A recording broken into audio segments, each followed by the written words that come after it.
What's up, guys? Welcome back to another episode where I break down clips from podcasts and conversations on topics that I believe are really important for navigating this world correctly. And in this one, we got a clip from Modern Wisdom hosted by Chris Williamson, and he's interviewing Patrick Bet David, and they tackle the question, who runs the world?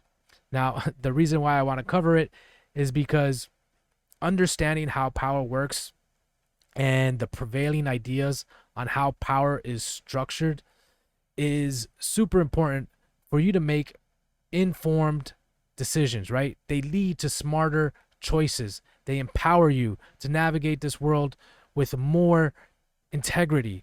You're aligned more with the truth, and it sharpens your thinking, right? If you can understand how power works and who's behind the strings, you're less likely to be misled. And it encourages you to look at probabilities, not just take at face value what the mainstream media is telling you. So, before we get into the clip, I'm just going to introduce myself. My name is Michael Ruiz, and I run the Sovereign Mindset. It's an ecosystem dedicated to helping men fulfill their potential and fostering a growth mindset so we can all strive and reach our goals in life. If you want to find out more, just check out thesovereignmindset.com.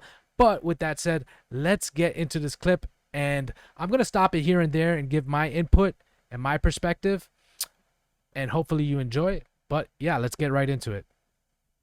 You have spent a lot of time reading about and researching and speaking to powerful people. Who do you think really runs the world? You're going to go there, huh, with the question. Who do I think runs the world? So I used to ask the question, I said, who's got the most power in America? Is it Congress? Is it president? Is it the CEOs of virtual governments? We're talking Google, Twitter, Facebook, those guys, Amazon, or is it billionaires? Okay, the most richest man in the world. Who's got the most power? And you'd be amazed how few people say president. Because they come and go. The famous quote with Putin that he says, American presidents, you don't have to worry about it. They're going to be there 4 to 8 years. Some suits are running, and run the country behind closed doors. And he's got a very good point when he says something like that, Putin.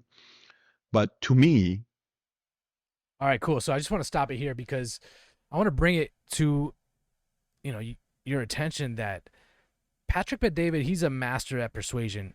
And I think it's something that we can all learn from. You notice that he didn't straight up directly answer the question. Instead, he reframed it.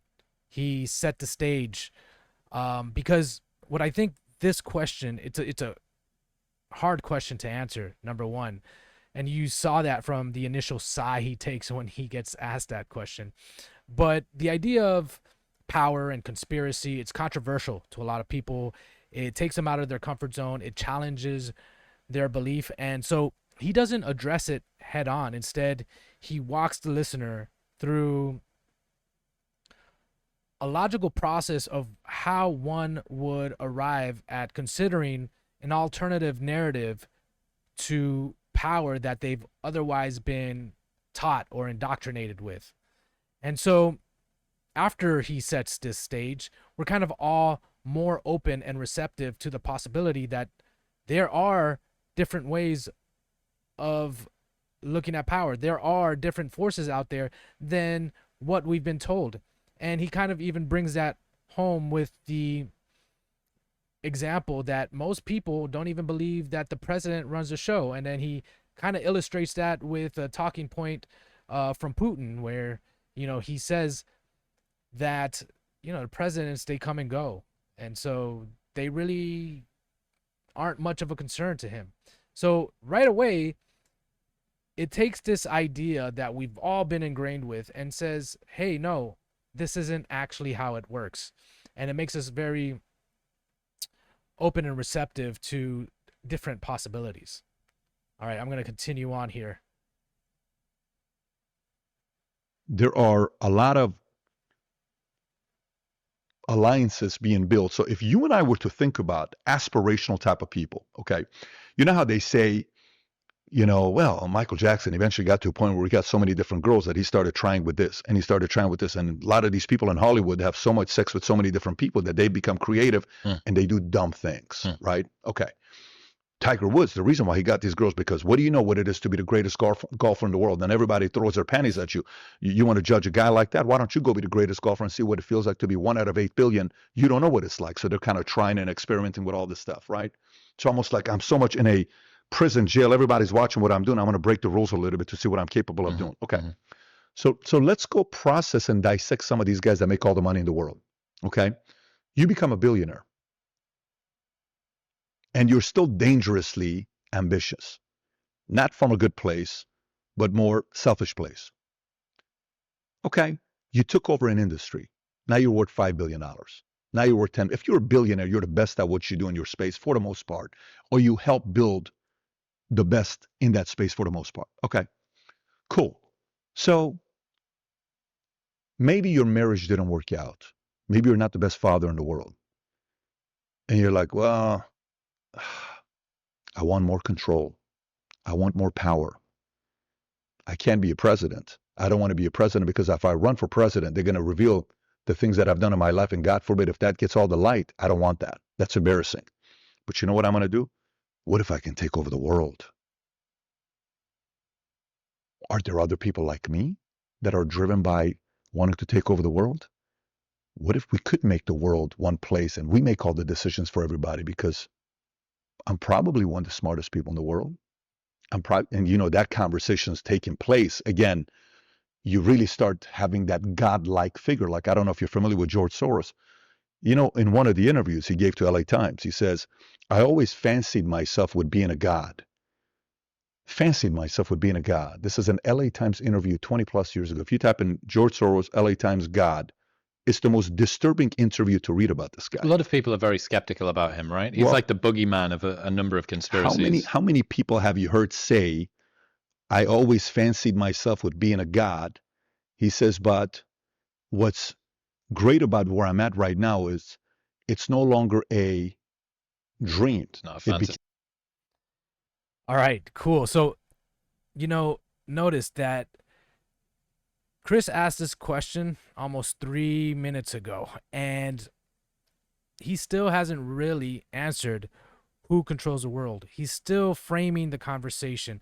And in this part, he's actually walking the listener, right, into the psychology of someone who's ultra successful and ultra wealthy and what ambitions they have and how they might extend beyond what you and I would consider normal, right?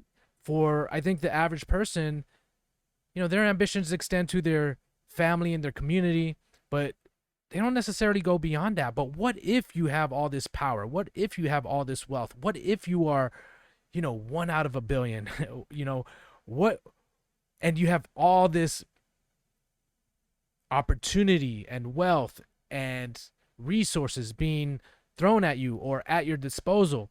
You know, what kind of effect does that then have on your psychology? What do you then start to think about?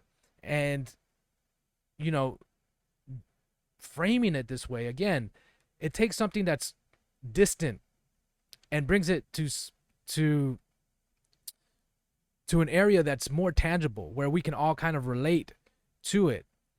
And now he goes into describing like who these type of people are, and he mentions George Soros. And so, you know, now we get into the mind of what these megalomaniacs are like, or how they even got to that place in the first place, right?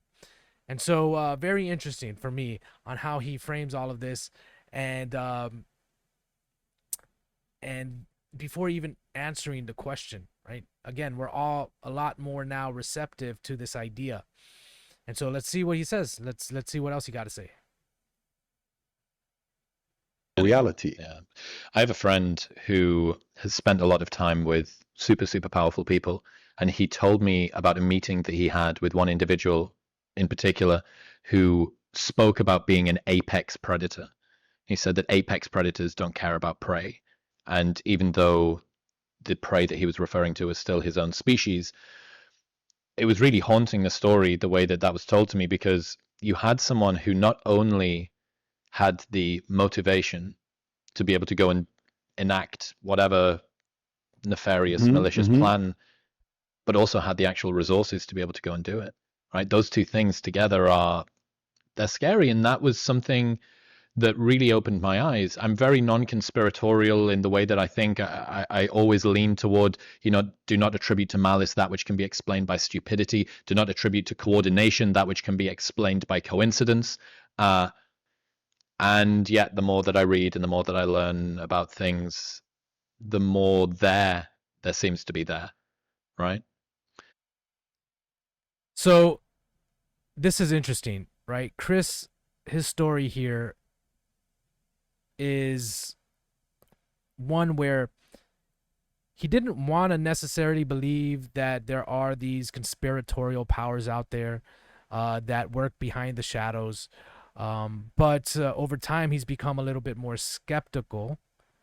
And I think that's the natural state for most people, right? It's uncomfortable to think that there are power structures out there that don't have your best interests in mind and have malintentions and do not care whether they inflict harm upon you to get what it is that they want.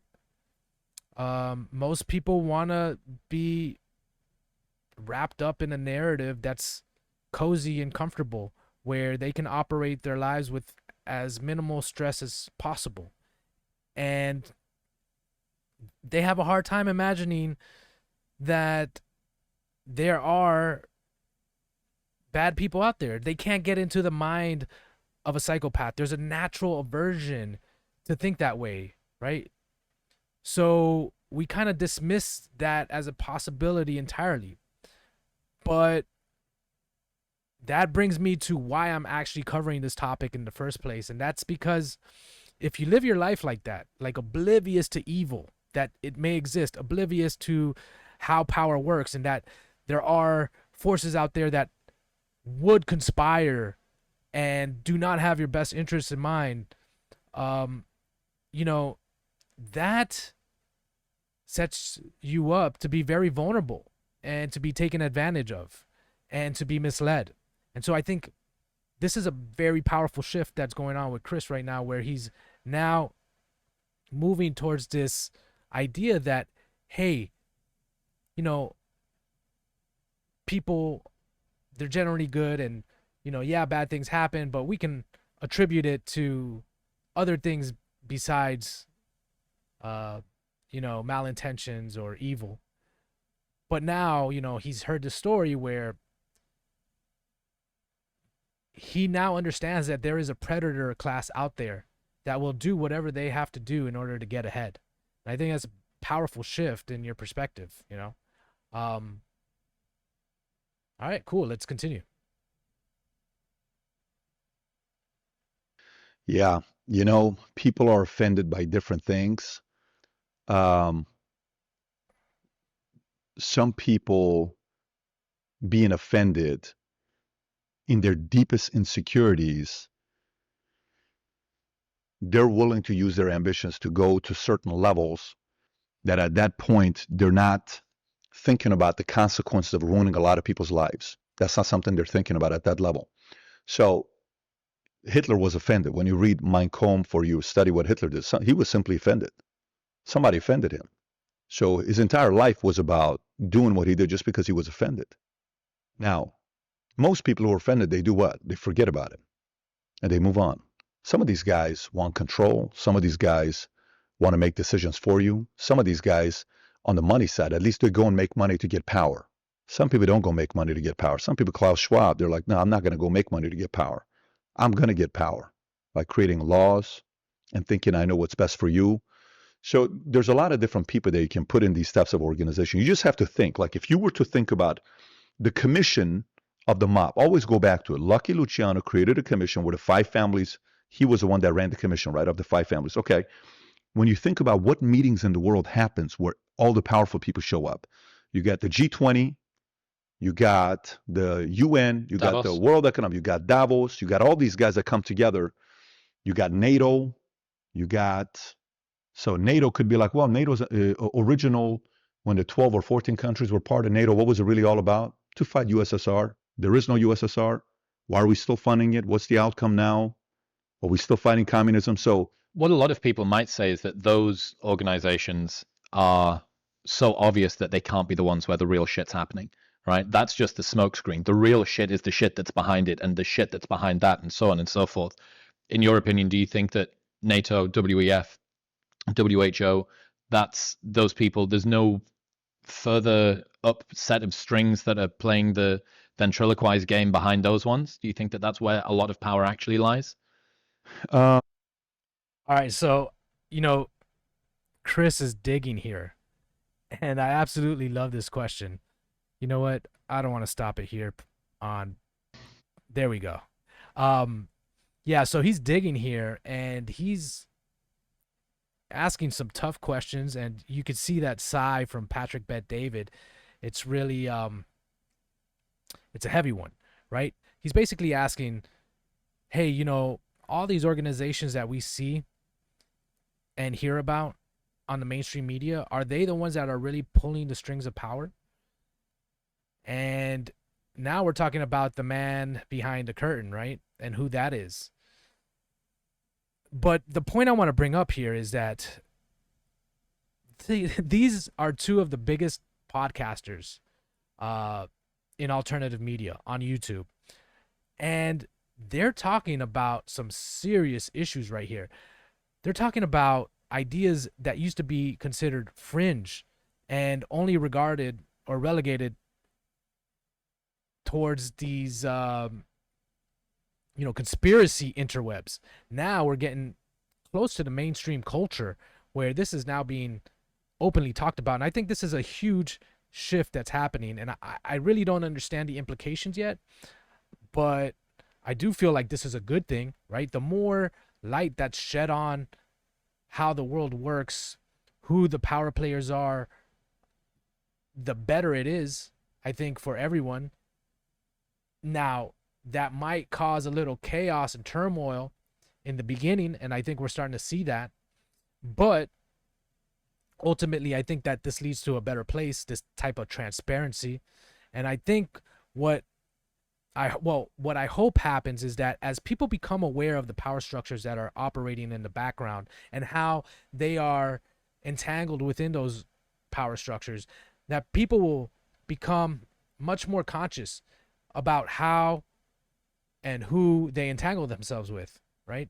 And perhaps they'll look to align themselves more with systems that are congruent to their value system, to their morals, to their values, to their beliefs, and so forth. And that we start to become much more aligned with community and how we connect with the local economies around us, right? So we become much more sovereign in that way. So that's my ultimate hope that happens as people start to wake up to the power structures that exist and how they interact with them. Let's continue. I don't know. What I will say listening to you is with the questions you're asking, I think there's a reason why the audience wants to hear what you think about what's going on right now, because you're asking some heavy questions right now, which means you're curious. And if I'm the audience, I would like to know what you can come up with if you took a deeper dive and really wanted to get into these types of, informations. But, think about what things people are most addicted to.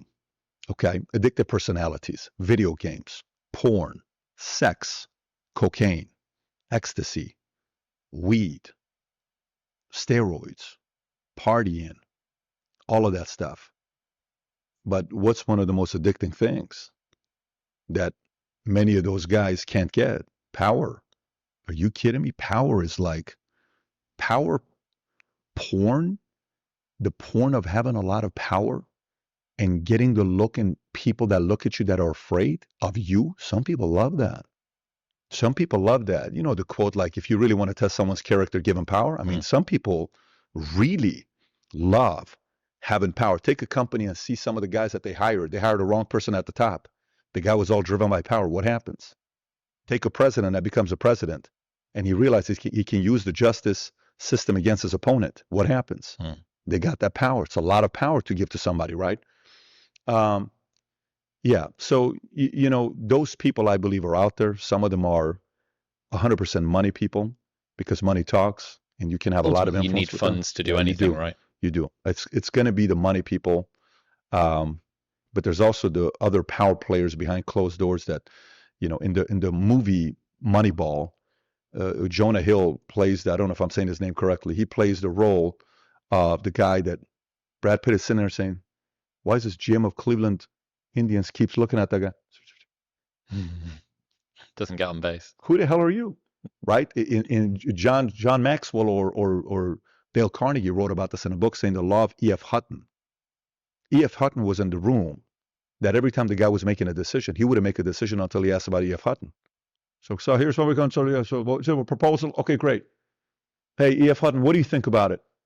Okay, we're not going to be doing it. Great. The world is filled with like Henry Kissinger. I don't know how much you know about Henry Kissinger. That guy's an E.F. Hutton, if there ever was one. There's a lot of those guys that are the brains behind the faces that we see.